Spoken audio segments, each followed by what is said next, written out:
अस्सलामु अलैकुम वरहमतुल्लाहि वबरकातुहू। आप सबका स्वागत करता हूँ द पोएटिक डिस्कोर्स के अंदर। कुरान मल्टीवर्स के ऊपर आने वाली हमारी इस नई सीरीज़ में हम हार्ट टू हार्ट एक डिफरेंट अंदाज के अंदर बातचीत रखेंगे और बेशक ये बातचीत पोइट्री से रिलेटेड होगी, लेकिन उस पोइट्री से रिलेटेड जो मैंने लिखी है। पोएटिक डिस्कोर्स का एपिसोड 1 है। अगर आपने इसको बहुत ज़्यादा पसंद किया तो मैं इसके और एपिसोड्स भी लाऊँगा। न सिर्फ़ आज मैं आप सबसे अपनी लिखी हुई एक बहुत इम्पॉर्टेंट नज़म आप सबको सुनाने वाला हूँ, बल्कि वो नज़म हमसे क्या कहती है, उस नज़म की बैक स्टोरी क्या है और उस नज़म से हमें क्या सीखने को मिलता है, वो भी मैं आज आपको बताने वाला हूँ। असल में ये नज़म जो मैंने लिखी थी ये 2023 में लिखी थी एंड उस टाइम पे क्योंकि मैं पोइट्री बेसिकली 2019 से कर रहा हूँ और मेरी पोइट्री बहुत ही डिफरेंट टाइप की थी। इनिशियली जब मैंने स्टार्ट की थी, जैसे हर एक शायर स्टार्ट करता है, तो काफ़ी अलग तरीके की अलग तर्ज पे मैंने नज़्म और गज़लें लिखी थी। लेकिन फिर धीरे धीरे वक्त के साथ साथ हालात बदलते गए, वक्त बदलता गया और मेरी पोइट्री में भी चेंजेस आते गए। जिस दिन मैंने इस पोइट्री को लिखा था, और इस पोइट्री का नाम है ख्वाब, इस नज़म का नाम है ख्वाब। जिस दिन मैंने इस नज़म को लिखा था उस दिन मुझे वाक़ई में एक बहुत बड़ा मैसेज समझ में आया। दरअसल मैं कभी भी सिचुएशन के हिसाब से पोइट्री नहीं लिखता। इट्स इट्स समथिंग लाइक एक डिफरेंट चीज़ होती है मेरे साथ और मुझे एक अजीब-सा कह सकते हैं वज्द तारी होता है एंड देन मैं उस पोएटिक फ़ेज़ में चला जाता हूँ। क्योंकि 2020 से ही मैंने नॉवेल्स भी लिखना शुरू करी। My first novel that I have published, self published of course, उस टाइम पे इतनी नॉलेज थी नहीं, मैं 10th क्लास में था। तो the first novel that I published was ecstatic soul, feel the connection. If you would search ecstatic soul on Amazon, आपको एक नॉवल मिलेगी, बहुत ही बेसिक इंग्लिश के ऊपर आपको वो आसानी से मिल जाएगी। फिर 2021 के अंदर मैंने फ़र्जंद लिखी, द माई सेकंड नॉवल, वो भी मैंने सेल्फ पब्लिश करी और उसके बाद भी तकरीबन 12 से 15 मैन्यूस्क्रिप्ट्स प्लस शॉर्ट स्टोरीज़ मैंने लिखी। अक्सर जब मैं कैरेक्टर्स के ऊपर, अब क्योंकि मेरा स्टाइल ऐसा था कि जब भी मैं कोई नॉवल लिखता था, अब तो मैंने बहुत टाइम से कोई नॉवल नहीं लिखी, बट जब मैं फ़िक्शन नॉवल लिखा करता था तो मैं कैरेक्टर्स को एक स्पेशल एसेंस देने के लिए उनकी सिचुएशन के ऊपर शेर व शायरियाँ लिखा करता था। ज़ाहिर सी बात है उसमें मोहब्बत इन्वॉल्व होती थी, क्योंकि पहले की जो नॉवेल्स थीं उसके अंदर मैं लव स्टोरी ज़्यादा रखता था, tragic stories, thriller and spirituality का वो essence. It's sort of mixture of all of that. तो मेरी कहानियों में अक्सर वो चीज़ हुआ करती थी। लेकिन जब 2024 के बाद मैंने मेजरली नॉवेल्स लिखना बंद कर दी, तो उसके बाद भी शायरी मेरे ऊपर रही। लेकिन शायरी करने का तर्ज़ बदल गया, शायरी करने का स्टाइल बदल गया।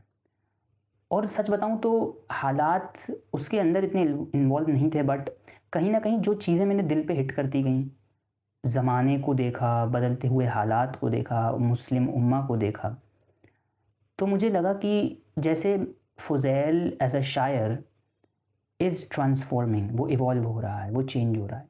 अब ज़ाहिर-सी बात है मैं ख़ुद को अल्लामा इक़बाल से कंपेयर तो नहीं कर सकता, क्योंकि Allama Iqbal was a legend, right? And हालाँकि मैं कुछ जो मेरी नज़में अगर आप आगे आने वाली सीरीज़ के अंदर सुनेंगे तो आपको लगेगा कि जैसे नज़म मैं अल्लामा इक़बाल के तर्ज़ पे लिखता हूँ, लेकिन दरअसल मेरी नज़म उतनी अच्छी कहाँ कि मैं किसी बड़े शायर की कॉपी भी कर सकूँ।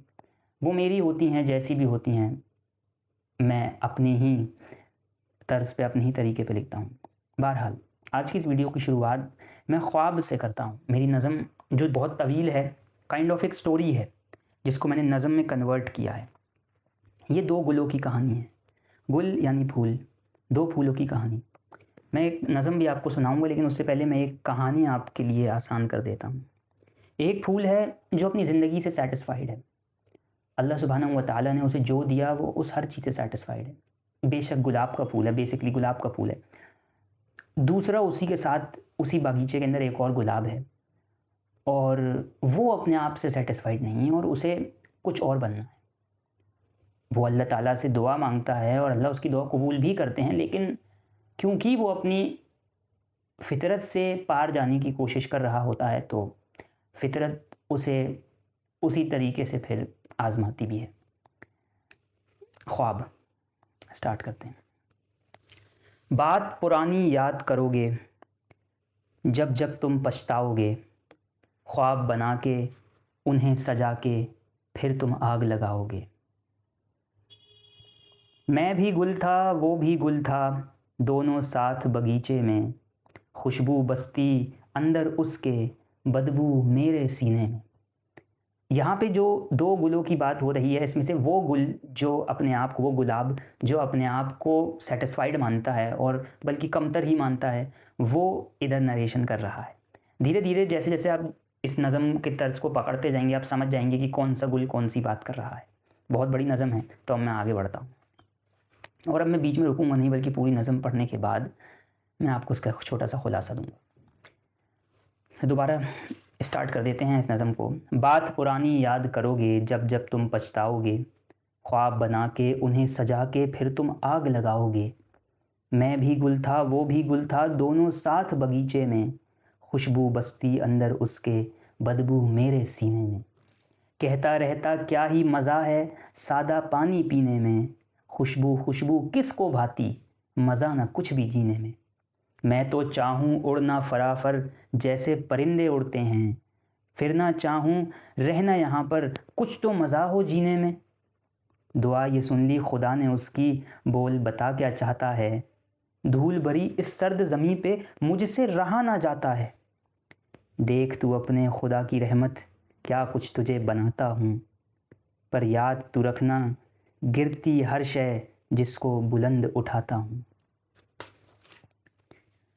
इताअत मैं तेरी करूँगा हरदम, गर तू यही चाहता है, बस तू बना दे मुझको परिंदा, मुझसे रहा ना जाता है। खुशबू गायब कांटे गायब, गायब उसका निखार हुआ, पर फैला के मुझको देखा जैसे कोई फनकार हुआ। खुशबू खो के अंदर अपनी कितने दीप जलाओगे, खुशबू खो के अंदर अपनी कितने दीप जलाओगे, ख्वाब बना के उन्हें सजा के फिर तुम आग लगाओगे। ये पहला बंद था। मैं तो मस्ती में जीता था जैसे खुद से आशना, ये वो गुल कह रहा है जो अपनी लाइफ से सेटिस्फाइड है। मैं तो मस्ती में जीता था जैसे खुद से आशना, उसने देखी शुक्रगुजारी बन गया वो मेहरबान, यानी अल्लाह सुब्हानहू व तआला।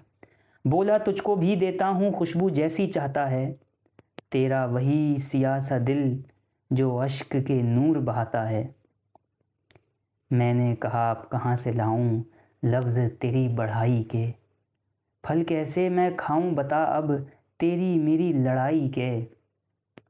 जो तू कहता कर देता हूँ मुझको गर्ज़ न चाहत है, जो तू देगा तेरी रहमत तेरी ही तो इनायत है। ये वो गुल कह रहा है जो कि अपनी लाइफ से सेटिस्फाइड है, शुक्रगुजारी में है, शुक्र करता है। अल्लाह उसको कहता है कि तू क्या चाहता है, वो कहता है मैं कुछ नहीं चाहता मौला, जो तूने मुझे दिया वही बेहतर है, अब इसी फितरत पे मुझे चला। वो दूसरा गुल जो कि परिंदा बनना चाहता था, अल्लाह ने उसकी खुशबू लेके उसे परिंदा बना दिया। मेरी खुशबू उभरी बनकर नूर सारे जहानों में, मेरी खुशबू उभरी बनकर नूर सारे जहानों में, मुश्क वो बनकर जज्ब हो गई भरपूर फ़ज़ा के खानों में। वहीं परिंदा भी उड़ता था दूर अकेला जैसे हवा, खुद की नज़र में ऊंचा था वो, पास तो उसके कुछ भी न था। बोला खुदा ने क्यों तू तराशे कामयाबी हीरो में, बोला खुदा ने क्यों तू तराशे कामयाबी हीरो में, ढूंढ सके तो ढूंढ फला को दुनिया भर के ज़ख़ीरों में। किब्र की आस में ज़िंदा होकर कौन ही मरना चाहता है, किब्र की आस में ज़िंदा होकर कौन ही मरना चाहता है। देख बुलंदी मेरी यारब, देख बुलंदी मेरी अब तू, क्यों मैं रहूं असीरों में। यानी अब उस परिंदे की चाल ढाल बदल चुकी है। वो गुल जिसको अल्लाह ने परिंदा बनाया, अब वो अल्लाह के ख़िलाफ़ ये कह रहा है कि किब्र की आस में ज़िंदा होकर कौन ही मरना चाहता है। यानी किब्र जिसको मिल गया उसके बाद किसको परवाह है अपनी ज़िंदगी की। देख बुलंदी मेरी अब तू, क्यों मैं रहूं असीरों में। जो बुलंदी मैंने तुझसे मांगी थी यार, वो तो तूने मुझे दे दी, अब मैं असीरों की तरह क्यों रहूं। इस एक प्लेस पे स्टेशनरी बन के, उस एक प्लेस पे वहीं पे बैठा रह के मैं क्यों असीरों की तरह ज़िंदगी जीऊँ, जबकि मेरे पास तो पूरी कायनात की ताकत है, मेरे पास तो हर वो जगह है जाने के लिए, पर हैं मेरे पास जहाँ से मैं कितनी भी ऊंचाई हासिल कर सकता हूँ। ये यहाँ तक आपको बात समझ में आ गई होगी। एहसान किए थे जो भी हमने, कब तक यूं ही भुलाओगे, ख्वाब बना के उन्हें सजा के फिर तुम आग लगाओगे। अब यहाँ से कहानी मोड़ लेती है एक नया। साथ मिला था उसको नया सा एक नए से आंगन में, रूह ने थामी इश्क की चादर, बरसी मोहब्बत सावन में। ये उस परिंदे के साथ हो रहा है। रब को भुला के ऐसे उड़े वो, मानो मंजिल हासिल हो, उसको पाने की चाहत में मानो सबसे गाफिल हो। मेरा क्या था वही सवेरा, दिन का चढ़ना रात अंधेरा। मेरा क्या था वही सवेरा, दिन का चढ़ना रात अंधेरा। रब ने पूछा क्यों है अकेला, कब तक करेगा यूं ही बसेरा। बोला तुझको हम दे देंगे अनजाने से लोग पुराने, तुझको पाके हो जाएंगे दिल उनके पुरनूर ख़ज़ाने। मौत के आगे मौत नहीं लेकिन मेरा दीदार है। ये अल्लाह उस मायूसी में डूबे हुए गुल से कह रहा है जो अभी भी अपनी वही ज़िंदगी बसर कर रहा है। अकेला, ना कोई है उसके इर्द गिर्द जो उसकी खूबसूरती को उभारे, उसे बयान करे, बल्कि वो तो अकेला पड़ चुका है। और दूसरी तरफ वो परिंदा जिसको एक दूसरे परिंदे से मोहब्बत हो गई है, वो उसके पीछे दूर उड़ा चला जा रहा है, जैसे कि वो उसको पाने के लिए दुनिया एक कर देगा। और यहाँ अल्लाह ताला कहते हैं कि बोला तुझको हम दे देंगे अनजाने से लोग पुराने। अल्लाह बोला तुझको हम दे देंगे अनजाने से लोग पुराने, तुझको पाके हो जाएंगे दिल उनके पुरनूर ख़ज़ाने। मौत के आगे मौत नहीं लेकिन मेरा दीदार है। हमें क्या लगता है मौत एक एंड है? नहीं, मौत के आगे मौत नहीं है। मौत is not an and, it's a transition. मेरा दीदार होने का ट्रांजिशन, अल्लाह सुब्हानहू व तआला के दीदार का ट्रांजिशन। कर ले मुझसे कुर्बत हासिल, मुझसे न कुछ इनकार है, मुझे न कुछ इनकार है। मौत के आगे मौत नहीं लेकिन मेरा दीदार है, कर ले मुझसे कुर्बत हासिल, मुझे न कुछ इनकार है। हक है जो तकदीर तुम्हारी कब तक आँख चुराओगे, हक है जो तकदीर तुम्हारी कब तक आँख चुराओगे। ख्वाब बना के उन्हें सजा के फिर तुम आग लगाओगे, फिर तुम आग लगाओगे। अब उस परिंदे का क्या हुआ? उड़ते उड़ते पहुँचे दोनों दूर कहीं चट्टानों में। अब वो परिंदा जिसको अपने माशूक परिंदे से मोहब्बत हो गई थी, वो दोनों उड़ते उड़ते कहीं एक चट्टान पे पहुँच गए, दूर बुलंदियों से होते होते बुलंद भरे चट्टान पे पहुँच गए। पंख भी उनके थक से गए थे उड़ते उड़ते जहानों में। होता है ना, जब हमें अल्लाह सुब्हानहू व तआला कोई नई चीज़ इनायत करता है, फॉर एग्ज़ाम्पल कोई बहुत गरीबों की तरह ज़िंदगी गुजार रहा था, फिर अल्लाह ने उसे इतना पैसा दिया, इतना पैसा दिया, एक ही रात में अमीर कर दिया।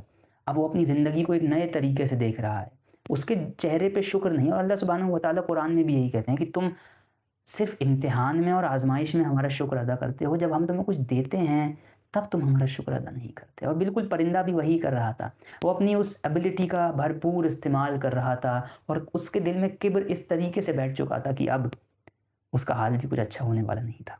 उड़ते उड़ते पहुँचे दोनों दूर कहीं चट्टानों में, पंख भी उनके थक से गए थे उड़ते उड़ते जहानों में। सोचा फिर आराम भी कर लें, आगे भी तो जाना है, देखेंगे फिर होगा कोई नीचे आसमानों में, देखेंगे फिर होगा कोई नीले आसमानों में। रात चढ़ी थी घना अंधेरा, नहीं तू जाने कौन है तेरा। गर्दन को पंजों ने पकड़ा मानो शय और मात बस। This is climax. गर्दन को पंजों ने पकड़ा जैसे शय, मानो शय और मात बस। नोचा शय ने चीरा फाड़ा मानो के अंजाम बस। मैं दोबारा इस चीज़ को समझाता हूँ। वहाँ पे अब रात हो चुकी थी, दोनों परिंदे उस चट्टान पे थे। वो परिंदा अपनी थक हार के सोने वाला था। रात चढ़ी थी घना अंधेरा, नहीं तू जाने कौन है तेरा। वो तो मौला था, वो तो हरदम साथ था, उसने तुम्हारी दुआ एक झटके में सुन ली। लेकिन जिस शय से तुम मोहब्बत कर रहे हो, क्या वो उतनी ही तुम्हारे लिए वफ़ादार है? क्या वो उतनी ही तुमसे मोहब्बत करता है? क्या उसका कोई मफाद नहीं इसके अंदर? यही तो दुनिया का रिवाज है कि जब तुम किब्र की आग में अंधे हो जाते हो, तो फिर रात चढ़ी थी घना अंधेरा, नहीं तू जाने कौन है तेरा। गर्दन को पंजों ने पकड़ा मानो शय और मात बस। नोचा शय ने चीरा फाड़ा मानो के अंजाम बस। दूर कहीं पे वो भी खड़ा था, बोला अब तो मान लो। वही उसका माशूक, उस परिंदे का। दूर कहीं पे वो भी खड़ा था, बोला अब तो मान लो। दोस्त तुम्हारा कैसे बनूंगा, अब तो हकीकत जान लो। दोस्त नहीं मैं हूँ मैं शिकारी, भूख से मरती जान हमारी। तू तो ठहरा हकीर परिंदा, इश्क ही करना आता है। बहला के तुमको लाया था ताकि कम हो मेरी बीमारी। वो कह रहा है तुझे क्या लगा इस दुनिया में हम इश्क माशूकी मोहब्बत करने आए हैं, हम भूखे परिंदे, हमें हमें कोई शिकार नहीं मिल पा रहा। दोस्त नहीं मैं हूँ मैं शिकारी, भूख से मरती जान हमारी। तू तो ठहरा हकीर परिंदा, इश्क ही करना आता है। इश्क हमसे, इश्क किया तूने मखलूक से, इश्क तो मौला से करना चाहिए था। हमें तो मौला का शुक्रगुजार होना चाहिए, अल्लाह का शुक्रगुजार होना चाहिए, उन्होंने हमारे लिए तुझे भेजा ताकि हम तुझे खा सकें, हम तेरा शिकार कर सकें। बहला के तुमको लाया था ताकि कम हो मेरी बीमारी। अब तू कर ले याद उसी को जिसने तुझको पाला है। आय हाय, कितना अजीब लगता है एक इंसान का ये सोचना कि जिस रब ने उसको पाला, जब इंसान उसी रब की तरफ ना जाए और अपनी ज़िंदगी को कुछ इस तरीके से मोड़ दे कि मैं, मेरे सपने, मेरे बच्चे, मेरी औलाद, मेरे माँ बाप, सिर्फ मैं और मैं। अब तू कर ले याद उसी को जिसने तुझको पाला है। आखिरी तू दम भर अपना, अब तू एक निवाला है। बस अब तू अपना आखिरी दम भर, क्योंकि गर्दन से हमने तेरे, अपने पंजों से तेरी गर्दन को हमने दबोच लिया, मौत के अलावा अब तेरे पास कुछ नहीं। आखिरी तू दम भर अपना, अब तू एकने वाला है। कहाँ पुकार गले में बाकी सांसों।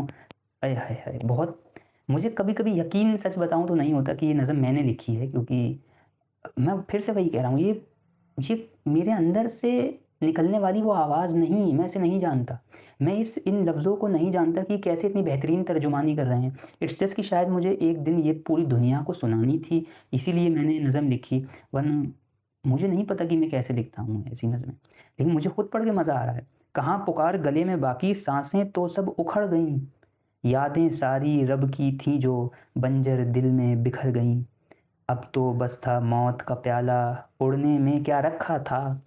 कभी जो खुशबू बन के उभरता, वो तो सारी उजड़ गई। मौत को मौत ही मार सके है, कब तक तुम झुठलाओगे। ख्वाब बना के उन्हें सजा के फिर तुम आग लगाओगे। परिंदे के पास अब कोई इरादा नहीं, कोई मोहब्बत नहीं, कोई, जो रब की सारी यादें थीं उस मौत को देखते ही सब उजड़ गईं, क्योंकि किब्र ने उस सबको उजाड़ दिया। अब तो बस था मौत का प्याला, उड़ने में क्या रखा था। जिस उड़ने को, जिस बुलंदी को तू कह रहा था कि किब्र की आस में जिंदा होकर कौन ही मरना चाहता है, मैं क्यों रहूं असीरों में। पीछे ही मैंने एक चीज़ आपको सुना देता हूं एक बार।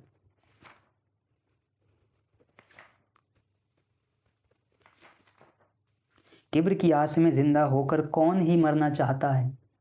देख बुलंदी मेरी या रब, देख बुलंदी मेरी, अब तू क्यों मैं रहूं असीरों में। ये वो परिंदा अल्लाह से कह रहा है, उसका मुकालमा अल्लाह सुब्हानहू व तआला से हो रहा है कि देख बुलंदी मेरी, अब तू उससे जो बुलंद से भी बुलंद है, जिसके आगे बुलंदी कुछ नहीं, उससे कह रहा है कि या अल्लाह तू मेरी बुलंदी देख, मैं असीरों में क्यों रहूं। और किब्र की आस में जिंदा होकर कौन ही मरना चाहता है।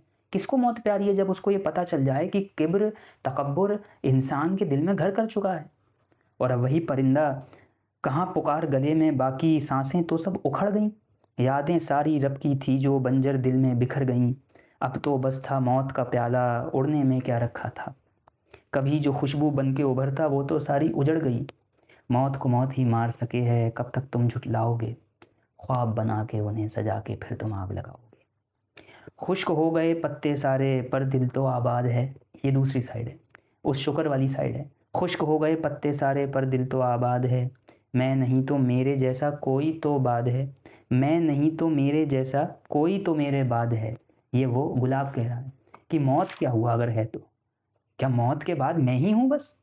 नहीं, मेरे बाद भी कोई और आबाद होगा, वो इस जगह को आबाद करेगा।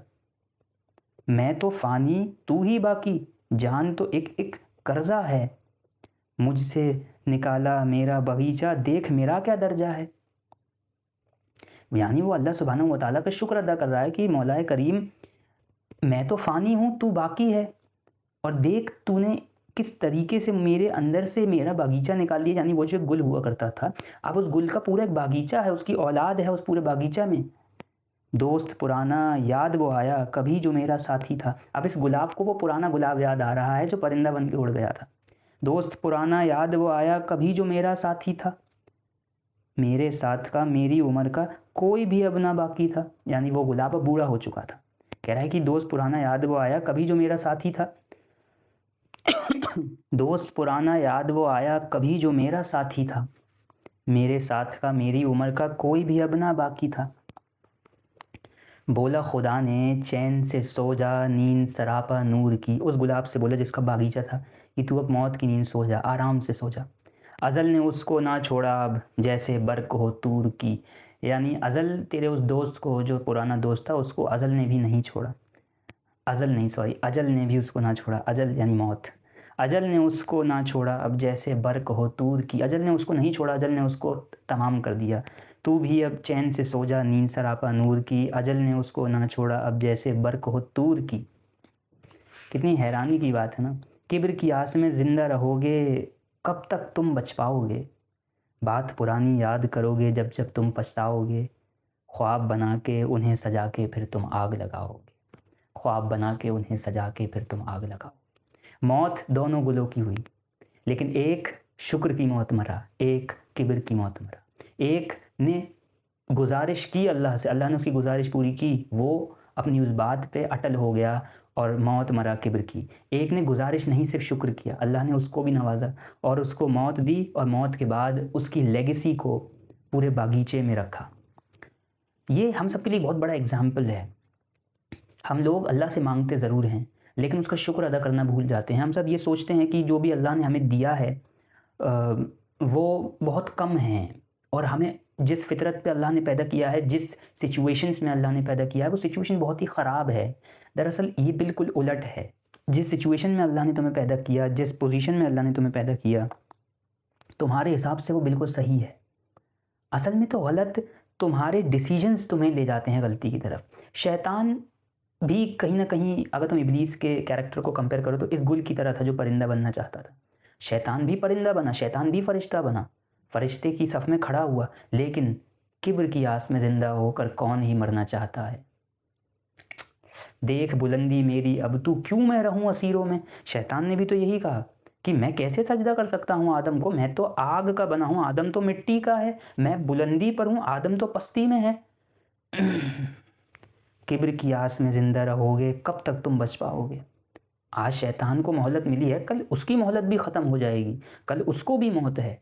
अगर आप उसी का रास्ता इख्तियार करना चाहते हैं, अगर आप अड़े रहना चाहते हैं, अगर आप अपनी ज़िद पे अल्लाह और उसके रसूल के आगे अपनी ज़िद को लेके आना चाहते हैं, उन अहकामात को तोड़ के अपने अहकामात बनाना चाहते हैं, तो कब तक ये रहेगा सिलसिला। मौत को भी मौत है, मौत को भी मौत है। लेकिन वो जो शुक्र अदा करते हैं और उस गुल की तरह अल्लाह सुब्हानहू व तआला से कहते हैं कि मौला करीम ला इलाहा इल्ला अंत सुब्हानका इन्नी कुन्तु मिनज़ ज़ालिमीन। जुल्म तो मैंने खुद के ऊपर किया है, तू तो बड़ा ही रहीम है, तू तो, तेरी तो क्या ही कहने, तेरे मकाम का तो कोई जवाब ही नहीं। फिर अल्लाह सुब्हानहू व तआला उसको बनाते हैं वैसा।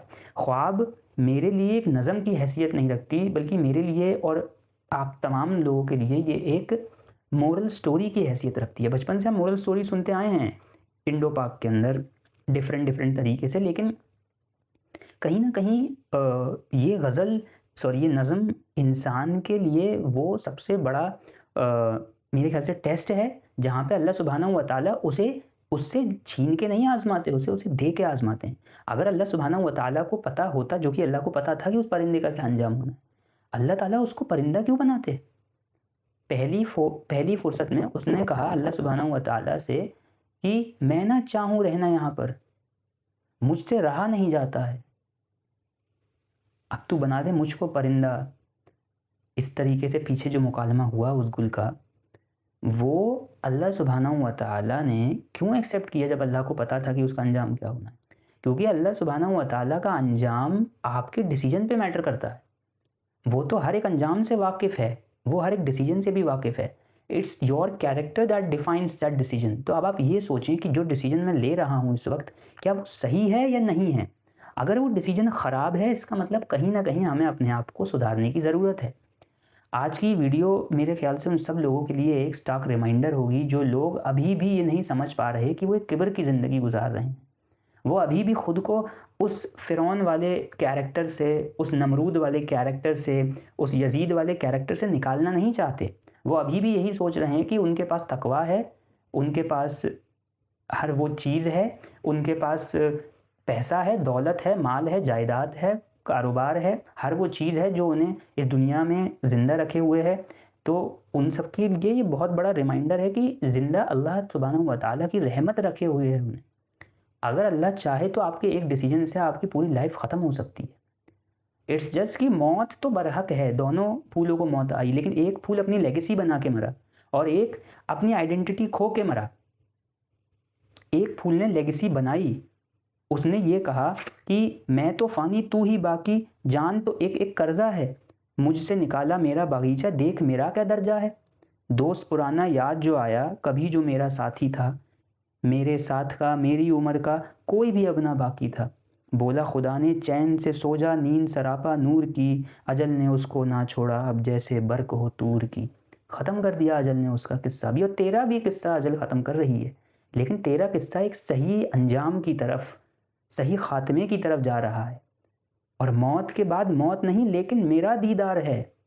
यह अल्लाह सुब्हानहू व तआला का मुकालमा है इस नज़म के अंदर। तो मुझे लगता है ये मेरी लिखी हुई नज़म ना सिर्फ़ मेरे लिए एक बहुत बड़ा रिमाइंडर है, बल्कि उन सब लोगों के लिए रिमाइंडर है जो लोग इस वीडियो को देख रहे हैं। तो मैं कोशिश करूँगा कि आप कुरान मल्टीवर्स की बाकी वीडियोज़ को भी देखें। वो बोरिंग हो सकती हैं, वो लंबी हो सकती हैं, but that is how you will understand Quran. That is how you will learn and understand Quran.